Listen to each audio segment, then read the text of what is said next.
Create Your Health project. My name's Miranda Dano. I'm super excited to introduce our speaker for today, Miss Kimberly Spencer. I met you a little while back and right away was like, what's that girl got going on from the other side of the room? Need some of that sunshine in my life. So I'm so happy that you can be here and be a shining light for our audience right now, which is what I think people really need. Kim is an award, you're welcome. Kim is an award-winning high-performance coach and trainer. She's an Amazon best-selling co-author, an international motivational speaker, and a founder of a website called crownyourself.com, which is such an incredible place where you share amazing tips and insights and just everything motivational for your audience. And I love it. I love being a follower of yours. And just thanks so much for being here, Kim. Thank you so much for having me. I've been so excited for this interview all week. Awesome.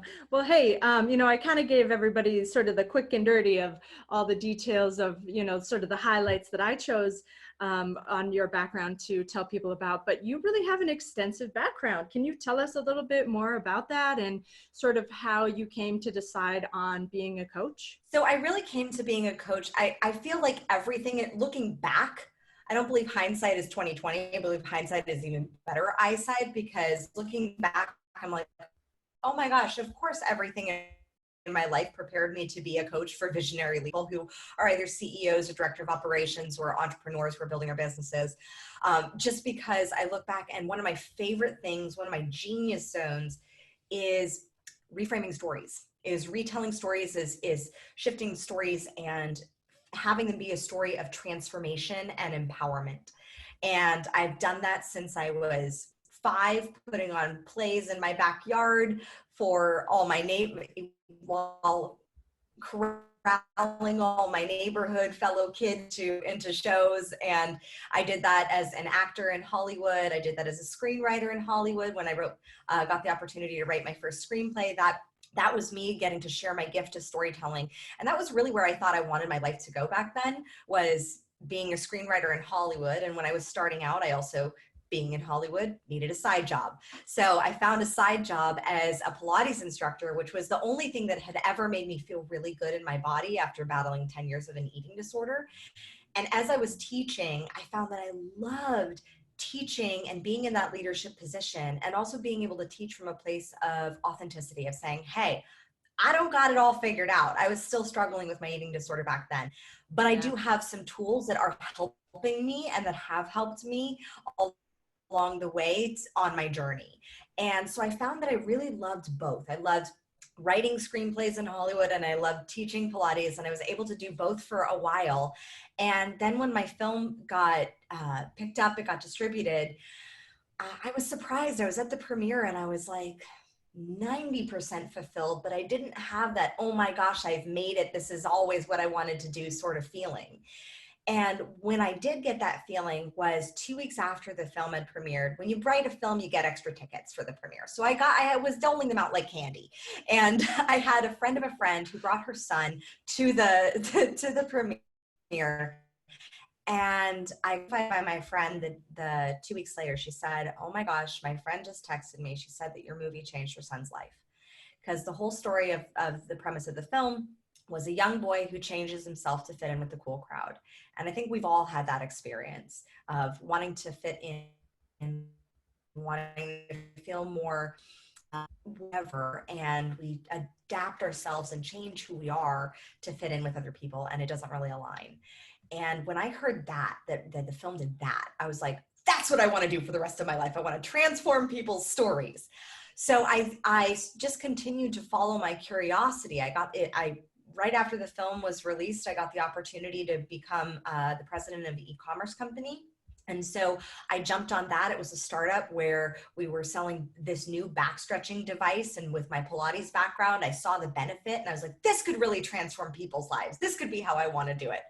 But I never, again, felt 100% really fulfilled in that business. And 2 weeks before, 3 months before I was going to get married, my business partner after 2 years ended up wanting to buy me out. And that summer, when I'm supposed to be planning my wedding and choosing napkins and cake, I went through crushing blows to my self-esteem, to my self-worth.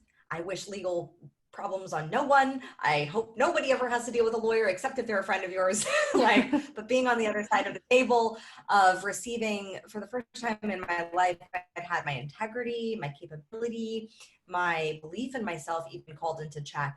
And it left me on my honeymoon in Italy with my husband being like, what am I going to do when I get back? Because I'd had my private Pilates studio that still had never 100% fulfilled me. And I was looking for something that really combined all of my passions. I had a passion for writing and for health and for fitness and for storytelling and for relationships.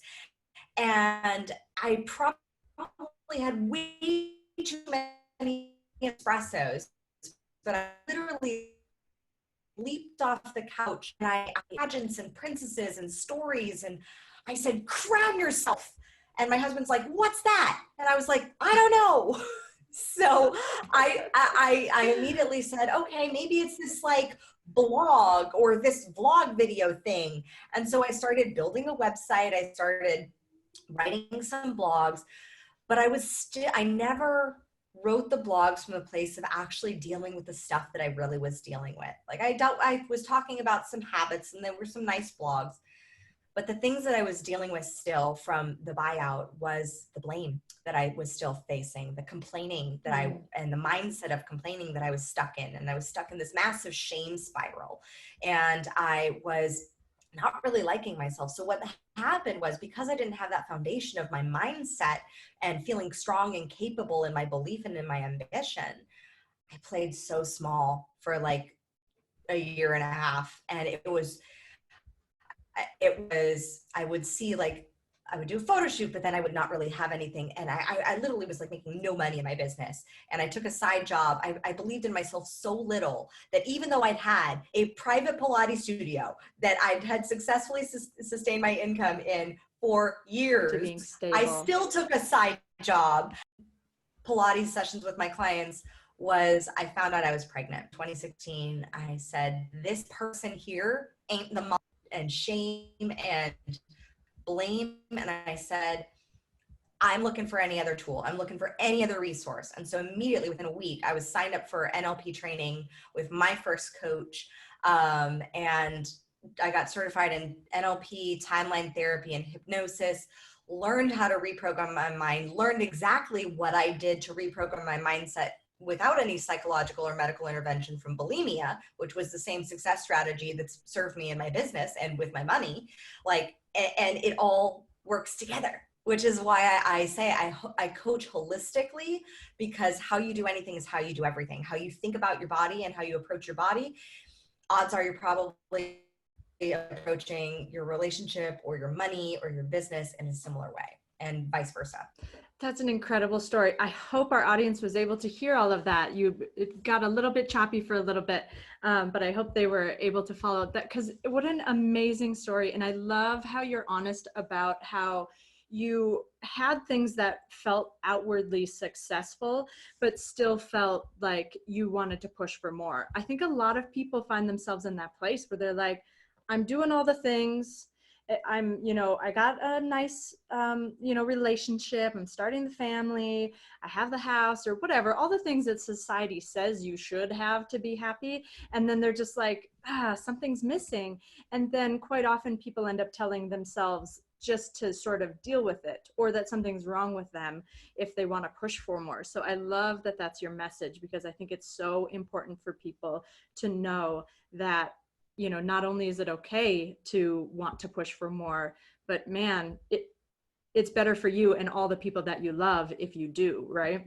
That's the paradigm, and the paradox of life is that you can be okay and perfect and awesome as you are, and you can still keep wanting to learn and grow and perfect and get better and make more money and make more of an impact. You can be both. It's not an either or. It's not, if I'm really okay where I am at, then that means I'm not grateful for, then wanting more is bad. No. It's an and.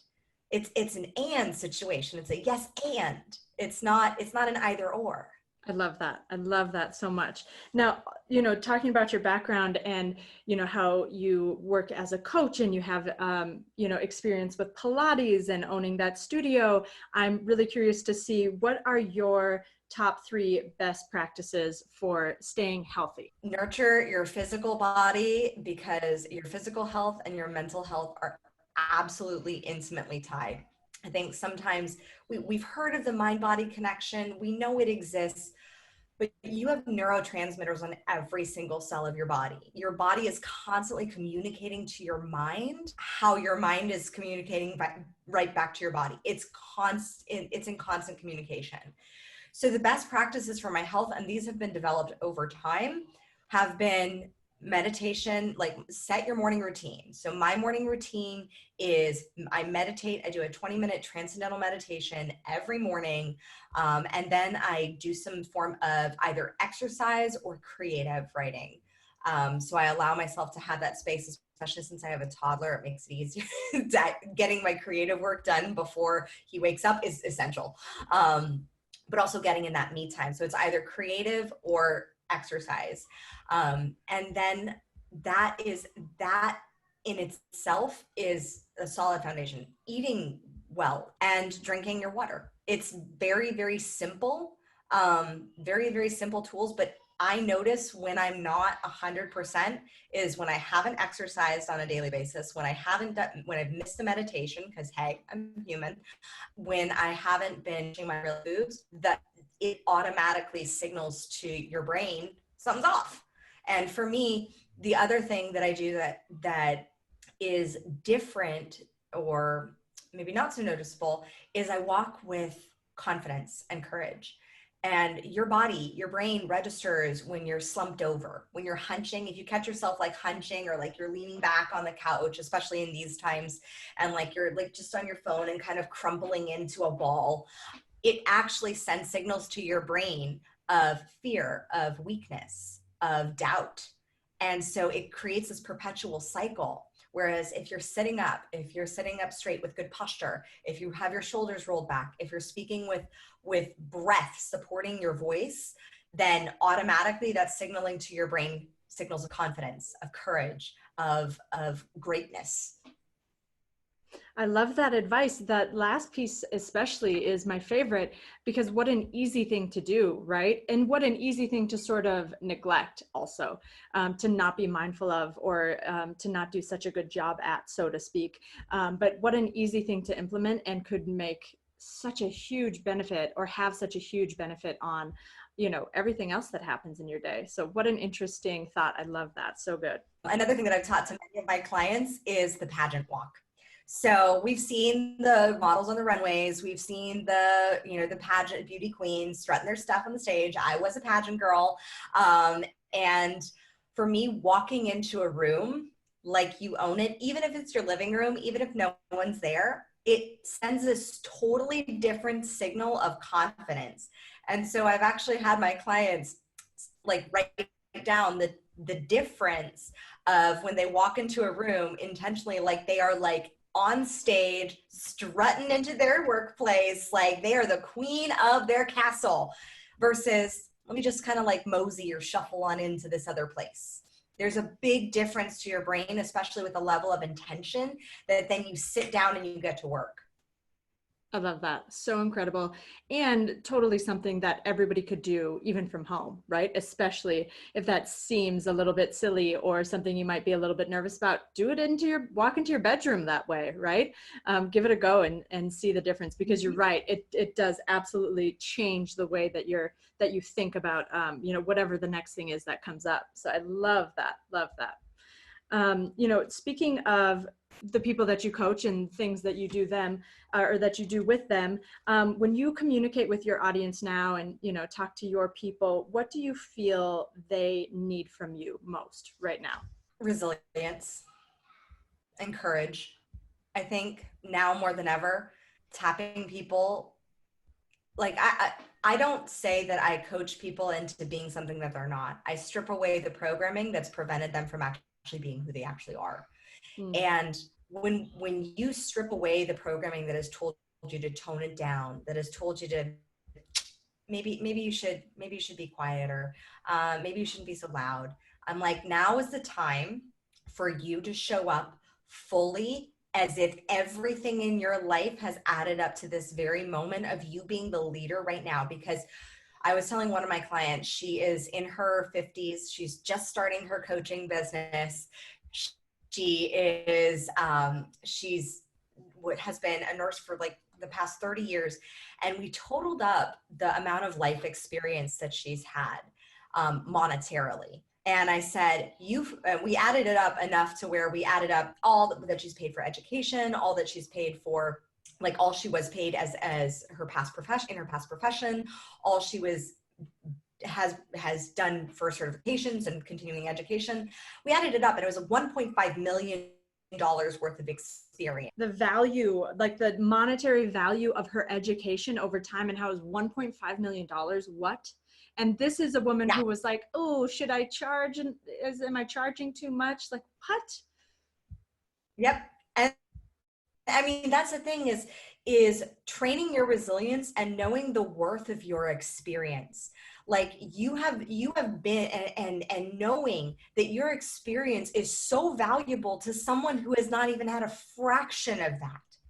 And you charging for your services is essential, especially in this time, because I think a lot of times, especially as coaches and as good-hearted, helpful people, we sometimes really are like, well, is it appropriate? I just want to help people. But it is essential for our economy right now to both be in that space of both spending consciously and aligned, not spending willy-nilly, but spending consciously and aligned on skilling up and selling, because I think it's irresponsible to do both, because the economy is just the ebb and flow of money. It ebbs and flows in with you selling your services, and it flows out with you spending.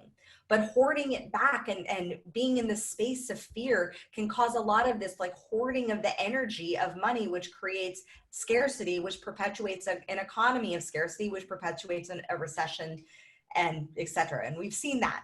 And I think that this is the time now to not only be resilient, but to be proactive more than ever, especially if you're a good-hearted, mission-minded entrepreneur and you are doing something that is of great value to the world. Sell your stuff. Because if I was talking to another coach a week ago, and she said, the game of business has not changed. The excuses have. And I was like, oh girl, I'm totally using that. because it hasn't. The excuses for why you were selling 6 months ago are the same, like have just changed as to why you're not selling now. So I am all about having a no excuses mindset, and just saying, go forward. It is we are now in such a place where we are so conscious of people's health. People who we've never met, who we're staying home for, to save them, to spare them from getting sick.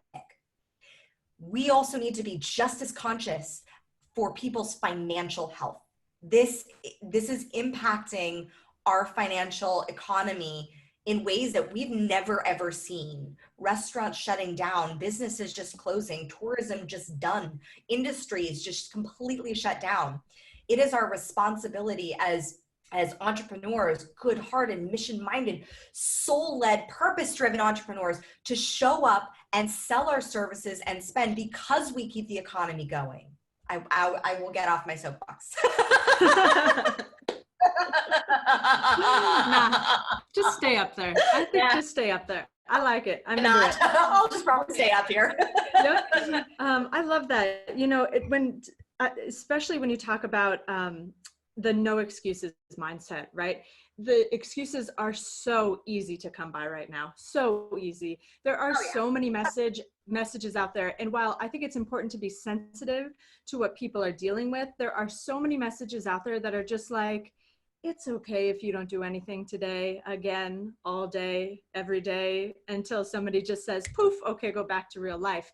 And I don't think that's serving people, right? Mm-hmm. Like, it's okay to take a moment to take a step, to understand what's happening. And then you have to understand, especially like you said, if you're mission oriented, if you have that servant's heart, which so many of us do, to step up and lead and help the people that you normally would be helping, or serve them in whatever way.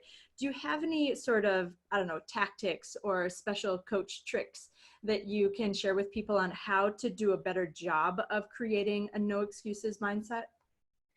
Well, I'll circle back to my story with my client who is in her 50s starting her own business, Yeah. and for the first time. And I said, you can reach people that I can't.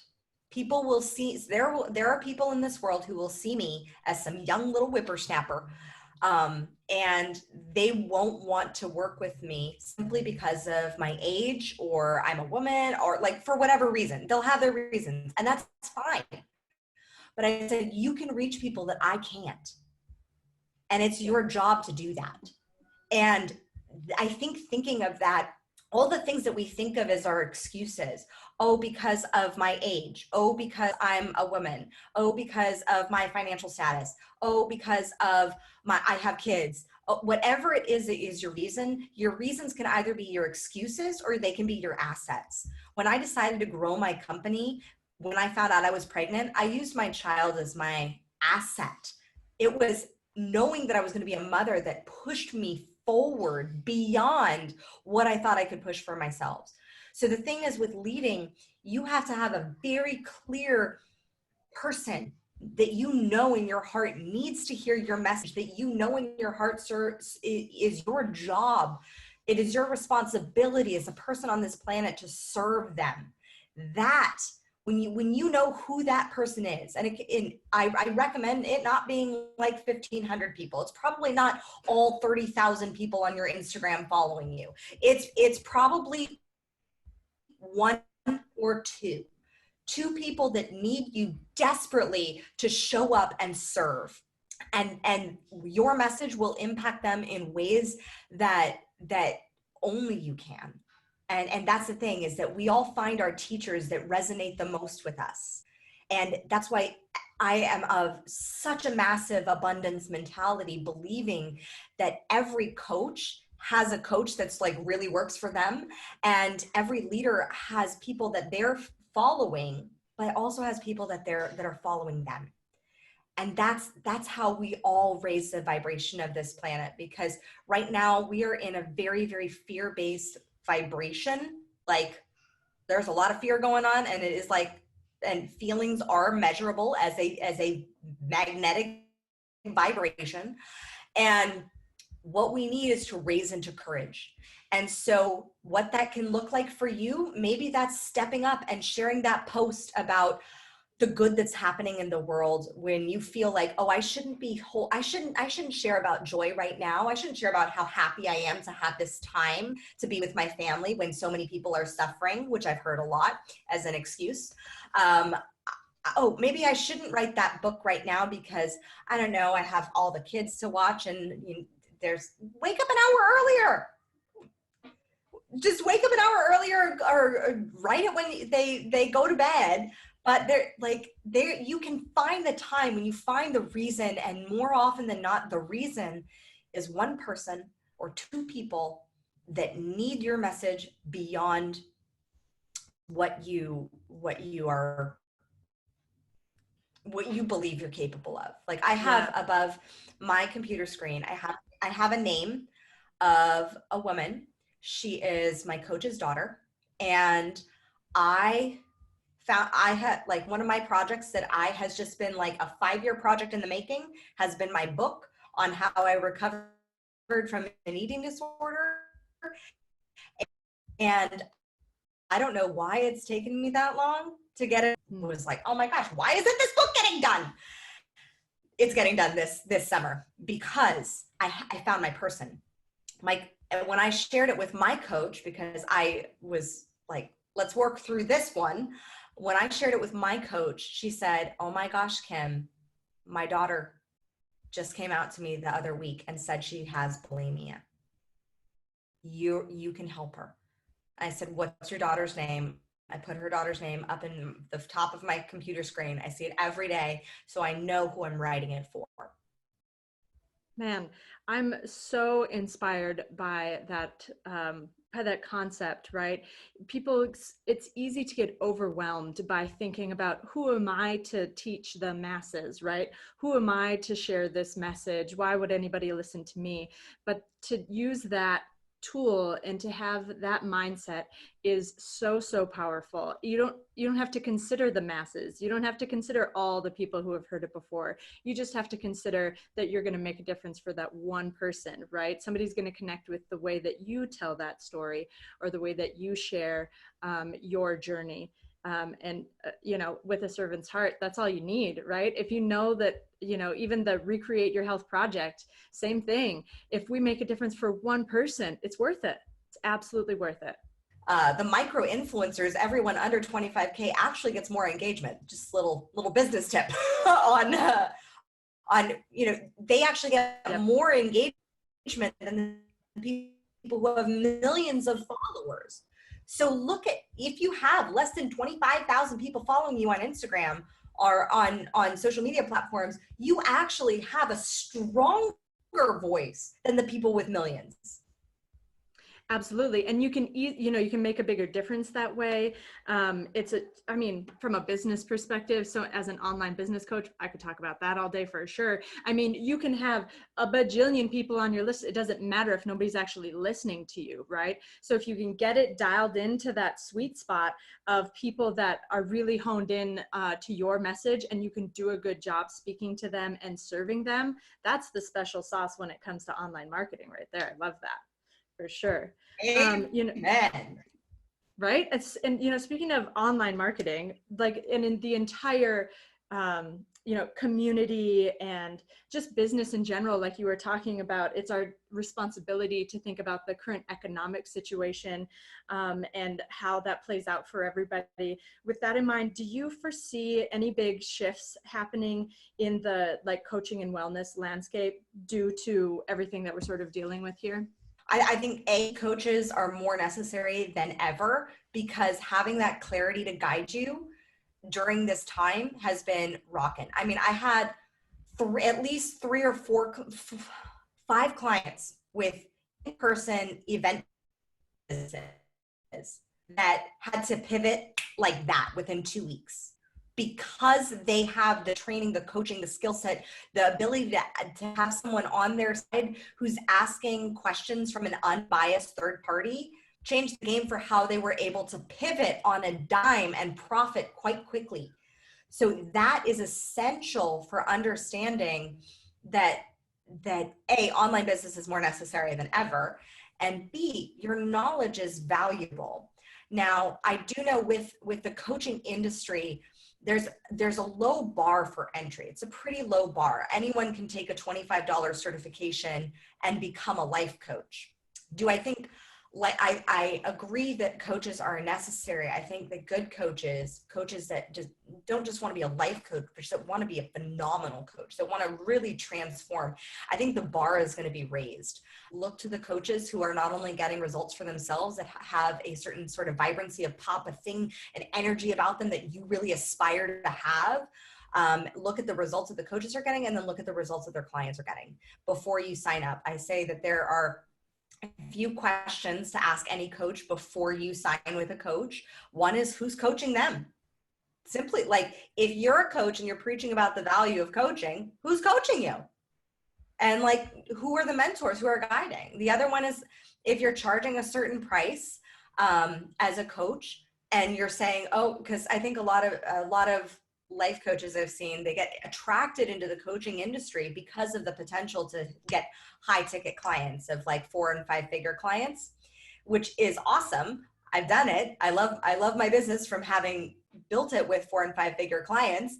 But at the same time, if just being attracted to the money, and yet they haven't done that level of investment on themselves, that shows an incongruence and a hypocrisy. You can preach and say that you have the value of coaching and that somebody should invest 4 or 5 figures in you.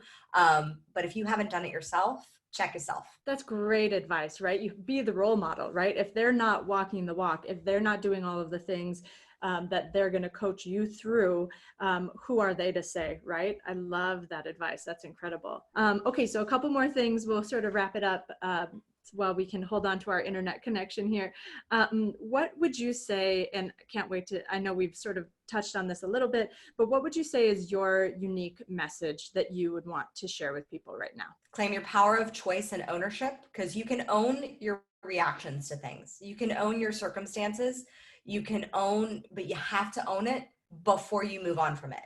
You have to own your own your stuff before you move on, before you move and grow from it. So you have to own your stuff.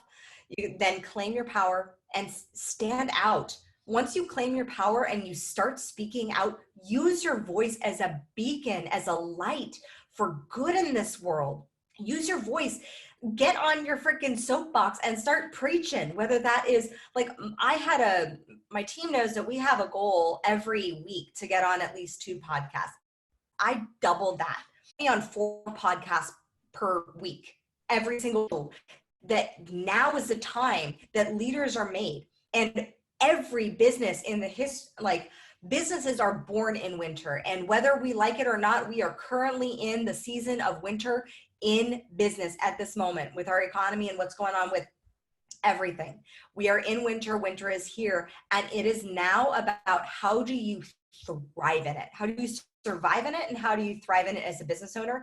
And that comes from standing out, speaking out more boldly, showing up more consistently, taking charge of your time and the excuses that you've been making, kicking the excuses to the curb, kicking fear off your throne, and just sitting your pretty booty right back down where it belongs, owning your throne and moving from that place of power and leadership and going for your dreams. This is the time more than ever to just sit your butt down, do the work, and show up consistently and serve with that awesome sparkle and your gifts and your genius that only you have. I think that you have such a wonderful light about you, and you have made such a difference for so many people, myself included.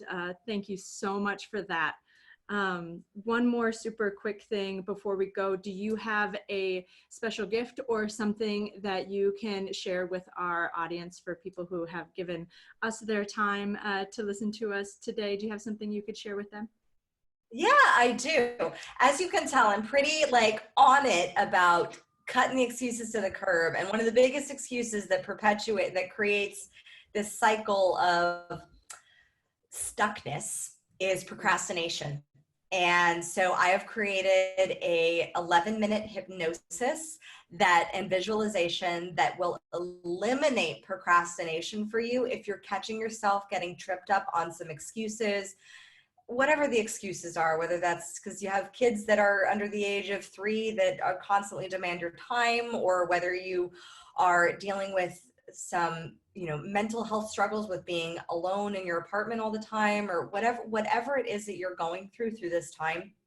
Look at those excuses and allow yourself to see what is it that it's really preventing you from doing. The thing that you actually really want to do that kind of scares you, when you lean into that is your genius. That is the thing you have to share and serve with. And with that, this hypnosis will help eliminate those excuses, will help eliminate that the procrastination, so that you can just start getting those results and get on top of your productivity, so you get that stuff done and you move forward, because now is the time for you to really stand out. Now is the time for you to sparkle. Now is the time for you to show up and lead and show that what's going on in the world does not have to determine what's going on in your world. Kim, you're amazing. What an incredible message, and what a helpful thing to share with people. I feel so lucky to have you in my corner in life. And I feel so grateful that I was able to catch a little bit of your time so I can share some of your amazing, bright, and joyful energy with this world right now. So Kim, thanks so much for your time. Thank you so much, Miranda. I have loved every second of this. All right. Well, you guys take care, and we'll talk to you soon.